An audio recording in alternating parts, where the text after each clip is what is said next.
Audio வியூவர்ஸ்க்கு வணக்கம். இன்றைக்கான video பதிவில் நாம் எதை பற்றி பார்க்க போகிறோம் அப்படின்னா, வசந்த் ஆடியோஸோடைய ஒன் ஆஃப் த பவர் ஆம்பை பற்றி தாங்க நம்ம இந்த வீடியோ டீட்டெயிலாக பார்க்க போகிறோம். முடிஞ்ச வரைக்கும் வீடியோவை ஸ்கிப் பண்ணாமல் பாருங்கள். அப்போ தான் நான் சொல்லக்கூடிய இன்ஃபர்மேஷன் உங்களுக்கு தெளிவாக புரியும். ஸ்கிப் பண்ணிட்டீங்க அப்படின்னா சொல்லக்கூடிய விஷயம் வந்து பார்த்திங்கன்னா உங்களுக்கு தெரியாதுங்க. ஃப்ரெண்ட்ஸ், இந்த பவர் ஆம்ப் பார்த்திங்க அப்படின்னா ஒரு எஸ்டிகே பேஸ்டு பவர் ஆம்பு தாங்க. நீங்கள் ஒரிஜினல் எஸ்டிகேவை ஓப்பன் பண்ணி பார்த்தாலும் அதில் 4 டிரான்சிஸ்டர் இருக்கும். அந்த 4 டிரான்சிஸ்டருமே பார்த்தீங்கன்னா என்பிஎன் காம்போவில் தான் இருக்குமே தவிர்த்து உங்களுக்கு என்பிஎன் பிஎன்பி காம்போவில் இருக்காது. சரிங்களா?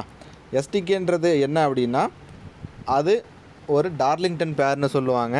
அதை தான் வந்து நம்ம எஸ்டிகேன்றது சொல்லுவோம். எஸ்டிகேக்கும் இப்போ இருக்கக்கூடிய எஸ்டிகே மாடியூலுக்கும் என்ன வித்தியாசம் அப்படின்னா, நீங்கள் ஒரிஜினல் எஸ்டிகேவை ஓப்பன் பண்ணி பார்த்தீங்கன்னா உங்களுக்கு அதில் தெரியும். ஒரிஜினல் ஐசியை பார்த்தீங்க அப்படின்னா உங்களுக்கு அதில் வந்து அவ்வளோவா கிளாரிட்டியாக இருக்காது.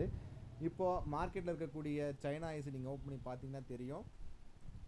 எஸ்எம்டியில் வந்து டிரான்சிஸ்டர்ஸ் எல்லாமே யூஸ் பண்ணியிருப்பாங்க. சரிங்களா? அந்த டிரான்சிஸ்டரை பேஸ் பண்ணி தான் உங்களுக்கு எல்லாமே ஒர்க் ஆகும். மார்க்கெட்டில் இருக்க எஸ்எம்டி பேஸ் பண்ண எஸ்டிகே மாடியூல் பவர் ஆம்புமே பார்த்தீங்க அப்படின்னா உங்களுக்கு இந்த மாதிரி தாங்க ஒர்க் ஆகும். சரிங்களா? ஒரிஜினலில் பொறுத்த வரைக்கும் அது எல்லாமே ரொம்ப ரொம்ப மைன்யூட்டாக இருக்கும். அந்த டிரான்சிஸ்டர் எல்லாமே மைன்யூட்டாக இருக்கும். அது ஒரிஜினல் ஐசியை பார்த்தவங்களுக்கு தெரியும். நம்ம யூடியூப்பில் ஒரிஜினல் ஐசி நம்ம போட்டோம் அப்படின்னாலே நிறைய பேர் அது வீடியோ போட்டிருப்பாங்க. நான் முடிஞ்சால் நான் உங்களுக்கு அது ஒரு தனி வீடியோவை நான் உங்களுக்கு போடுறேங்க. ஓகேங்களா? அடுத்து இதை நம்ம என்ன வந்து சொல்லணும் அப்படின்னா, யூஸ் பண்ணியிருக்கக்கூடிய டிரான்சிஸ்டரை பொறுத்து தாங்க நம்ம ஆடியோவே தெளிவாக இருக்கும். சரிங்களா? ஒரு சிலர் 2SCலே யூஸ் பண்ணுவாங்க, ஒரு சிலர் டிடிசி யூஸ் பண்ணுவாங்க, ஒரு சிலர் வந்து பார்த்திங்க அப்படின்னா என்எஃப் யூஸ் பண்ணுவாங்க. இந்த மாதிரி டிரான்சிஸ்டரை வெவ்வேறு மாதிரி யூஸ் பண்ணுறதுனால நமக்கு ஆடியோ வந்து சேஞ்சஸ் ஆகும். நீங்கள் ஒரிஜினல் டொஷிபா 2SC ஒன்று யூஸ் பண்ணால் அதோடைய ஆடியோ கிளாரிட்டி வேறு மாதிரி இருக்கும். இதுலேயே என்எஃப்பில் நீங்கள் ஒரிஜினல் யூஸ் பண்ணீங்க, டிடிசியில் யூஸ் பண்ணீங்க அப்படின்னா அது ஒரு ஆடியோ கிளாரிட்டியாக இருக்கும். இந்த மாதிரி நம்ம ஐசியோடைய பிராண்டும் சரி, ஃபஸ்ட் குவாலிட்டி செகண்ட் குவாலிட்டி இந்த மாதிரி நம்ம ஒரிஜினாலிட்டியாக யூஸ் பண்ணும்போது நமக்கு ஆடியோ சேஞ்சஸ் வந்து நல்லாவே தெரியும். ஏன் அப்படி சொல்கிறேன்னா, நம்ம நிறைய யூஸ் பண்ணியிருக்கோம் இந்த மாதிரிலாம். அதனால தாங்க நம்ம எப்போவுமே சொல்கிறது, ஒரு ஒரிஜினல் டிரான்சிஸ்டரை வாங்கி யூஸ் பண்ணுங்க அப்படின்றது. நமக்கு இப்போ ஆடியோ டெஸ்ட்டுக்காக என்ன வந்திருக்கு அப்படின்னா அதில் டிடிசி தான் போட்டிருக்காங்க. மேபி மார்க்கெட்டுக்கு வரும்போது இது அவங்க 2SCயாக கூட சேஞ்ச் பண்ணலாம், அல்லது இந்த டிடிசியாக கூட வரலாங்க. அது நமக்கு என்னன்றது தெரியாது. இன்கேஸ் உங்களுக்கு இதில் இருக்கிற ஆடியோ இன்னும் கொஞ்சம் டெப்த்தாக வேணும் அப்படின்னா நீங்கள் தாராளமாக அதை வந்து 2SCயில் இருக்கக்கூடிய ஒரிஜினல் பேர் வந்து நீங்கள் வாங்கி போட்டுக்கலாம். ஏன் இந்த டிடிசி யூஸ் பண்ணுறாங்க அப்படின்னா, மார்க்கெட்டுக்கு காஸ்ட் வைஸ் நம்ம கம்மியாக கொடுக்கறதுக்காகவும், ஒரு சில இடத்துல டிடிசி வந்து நல்லாவே இருக்கும் 2SCயோட. பட் 2SCன்றது டொஷிபாவில் வந்து நல்லாவே இருக்கும். ஓகேங்களா? உங்களுக்கு அந்த ஜப்பான்றது போட்டு இருக்காது, ஒரிஜினல் அந்த மாதிரி எந்த ஒரு மார்க்குமே இருக்காதுங்க. அடுத்தபடியாக பார்த்தோம் அப்படின்னா இதில் யூஸ் பண்ணியிருக்கக்கூடிய சிப்பு தாங்க. இந்த சிப்பில் வந்து என்ன இருக்கும் அப்படின்னா, ஒரு 3 டிரான்சிஸ்டர் 2 பிஎஃப் இருக்குங்க.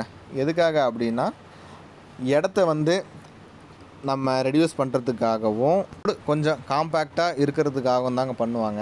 இப்போ போர்டோடைய பேக் சைடு பார்த்தீங்க அப்படின்னா எல்லாமே உங்களுக்கு கிளியராக மென்ஷன் பண்ணியிருப்பாங்க. ஸ்பீக்கர் அவுட்டு ப்ளஸ்ஸு வோல்டேஜ் எல்லாமே அதில் வந்து மென்ஷன் பண்ணியிருப்பாங்க.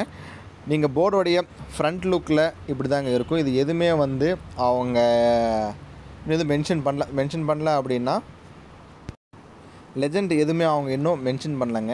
இது இப்போ நமக்கு ஒரு டெஸ்டிங் போர்டாக தான் வந்திருக்குது. இந்த போர்டை நம்ம டோட்டலாக டெஸ்ட் பண்ணி உங்களுக்கு இதோடைய குவாலிட்டி எப்படி இருக்குது, நெக்ஸ்ட்டு ஆடியோட ரிசல்ட் எப்படி இருக்குது, இது எஸ்டிகேக்கும் இதுக்கும் என்ன டிஃப்ரென்ஸ் இருக்குது அப்படின்றத செக் பண்ணி சொல்கிறதுக்காக தான் ஃப்ரெண்ட்ஸ் நமக்கு இந்த போர்டை அந்த மேனுஃபேக்சர் நமக்கு கொடுத்துருக்குற. அப்படி நாமளும் இதில் எல்லாமே செக் பண்ணிட்டோங்க.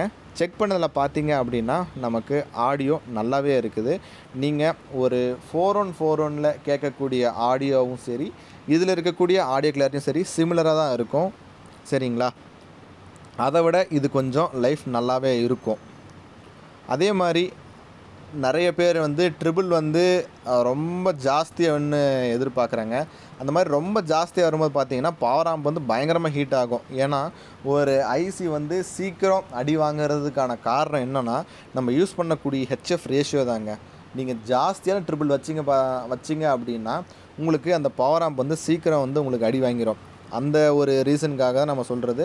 ட்ரிபிள் ஒரு லிமிட்டுக்கு மேலே ஏற்ற பார்த்தீங்க அப்படின்னா பவர் ஆம்ப் உங்களுக்கு சீக்கிரம் அடி வாங்கிடும். அதெல்லாம் ஒரு மாதிரி அடைச்சிட்டு பாடுற மாதிரி உங்களுக்கு ஒரு ஃபீல் இருக்குங்க. இந்த பவர் ஆம்ப்பு யூஸ் பண்ணக்கூடிய வோல்டேஜ் என்னன்னு பார்த்தீங்க அப்படின்னா நீங்கள் 24/024லேருந்து ஒரு 28/0 ஆர் 30/030 நீங்கள் ஏசி டிரான்ஸ்ஃபார்மரில் தாராளமாக யூஸ் பண்ணிக்கலாங்க. அதே மாதிரி நீங்கள் வண்டி செட்டுக்கு யூஸ் பண்ணுற மாதிரி இருந்துச்சு அப்படின்னா இதை நீங்கள் ஹீட் சிங் வந்து 1313 கேபினெட்டுக்கு வர மாதிரி இருக்கும். அதை நீங்கள் தாராளமாக வாங்கி யூஸ் பண்ணிக்கலாங்க. இதே மாதிரி ஸ்டீரியோ மோனோ இருக்குது. அந்த போர்டோடைய ஃபோட்டோ வந்து பார்த்திங்கன்னா நான் உங்களுக்கு அப்படியே வீடியோவில் நான் உங்களுக்கு காட்டுறேன் பாருங்கள். இந்த 4 FET மோனோ ஸ்டீரியோவோட சைஸ் பார்த்திங்க அப்படின்னா உங்களுக்கு எஸ்டிகேயில் இருக்கக்கூடிய அதே சேம் சைஸ் தாங்க இருக்கும். ஏன்னா எஸ்டிகே மாடியூலும் சரி அதே மாதிரி எஸ்டிகே பேஸ் பண்ண சர்க்யூட்லேயும் சரி உங்களுக்கு எல்லாமே வந்து ஒரே ஹைட்டில் தான் இருக்கும். அதை நம்ம காட்டுறதுக்காக தான் 2 போர்டையுமே நம்ம ஃபோட்டோவாக நம்ம இதில் போட்டிருக்குறோங்க. அப்போ தான் உங்களுக்கு அந்த டிஃப்ரென்ஸ் தெரியும். நீங்கள் பார்த்தீங்க அப்படின்னா மேக்ஸிமம் வந்து எல்லாமே ஒரே ஸ்பேர் தான் இருக்கும். இதில் என்ன ஸ்பேர் இருக்குதோ டிட்டோ அதே ஸ்பேர் தான் அதுலேயுமே இருக்கும். நீங்கள் கேட்கலாம் இதுக்கு வந்து டேரெக்டாக நம்ம வந்து எஸ்டிகே பிசிபியை போட்டு போயிடலாமே நீங்கள் கேட்கலாம். மார்க்கெட்டில் அந்த மாதிரி நிறைய போட்டுட்டாங்க. பட் இது வந்து கொஞ்சம் டிஃப்ரெண்ட்டாக இருக்கிறதுக்காக தான் இந்த மேனுஃபேக்சரர் இந்த மாதிரி டிசைன் பண்ணியிருக்கிறாங்க. மற்றபடி வேறு எதுவுமே இல்லை. உங்களுக்கு ஹைட்டு லென்த்து எல்லாமே பார்த்தீங்கன்னா ஒரு எஸ்டிகே 4141 பிசிபி என்ன சைஸில் இருக்குமோ அந்த மாதிரி தாங்க இருக்கும் உங்களுக்கு. அதே மாதிரி இந்த லென்த்தும் பாருங்கள் சேம் ஒரே சைஸாக தாங்க இருக்கும். அதனால தான் நான் உங்களுக்கு போர்டை வந்து இந்த மாதிரி நான் உங்களுக்கு வச்சுருக்கிறேன். இந்த போர்டோடைய ஒரு சின்ன ஒரு ஆடியோ டெஸ்ட்டு அடுத்து இந்த வீடியோ இதில் வருங்க. நீங்கள் அதை அப்படியே பாருங்கள். மேக்ஸிமம் இது ஒரு 1 or 2 வீக்ஸுக்குள்ளார வந்து பார்த்திங்கன்னா மார்க்கெட்டில் எல்லார்ட்டையும் கிடைக்க ஆரம்பிச்சிடும். இப்போது இது டெஸ்டிங் ஃபேஸில் தாங்க இருக்குது. இன்னும் ஒரு சின்ன கரெக்ஷன்லாம் வந்து போர்டு மேனுஃபேக்சரர் அவரே வந்து கொஞ்சம் ரெடி பண்ணி கொடுப்பா. அப்படி ஏன் அப்படின்னா ஒரு பெட்டர் ஆடியோவை கொடுக்கறதுக்கு எவ்வளோக்கு எவ்வளோ அவர் முயற்சி பண்ணணுமோ அந்தளவு அவர் முயற்சி பண்ணிட்டு தாங்க இன்னுமே இருக்கிறாங்க எல்லா மேனுஃபேக்சரும். இவர் மட்டும் இல்லை, எல்லாருமே அந்த மாதிரி தான் இருக்கிறாங்க. அதுக்கான ரீசன் என்ன அப்படின்னா ஆடியோவை இன்னும் எவ்வளோ பெட்டராக கொண்டு போகலான்ற ஒரு சேஞ்சஸ்க்காக தான் ஒவ்வொரு கரெக்ஷனுமே ஒவ்வொரு ஆடியோ மேனுஃபேக்சருமே பண்ணுவாங்க.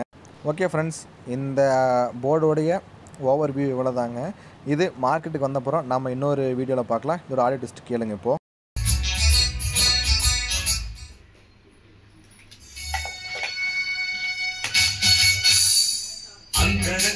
சிறந்த மந்திரிட்டு அங்கு சென்று அரங்கம் கட்டவா மந்திரத்தில்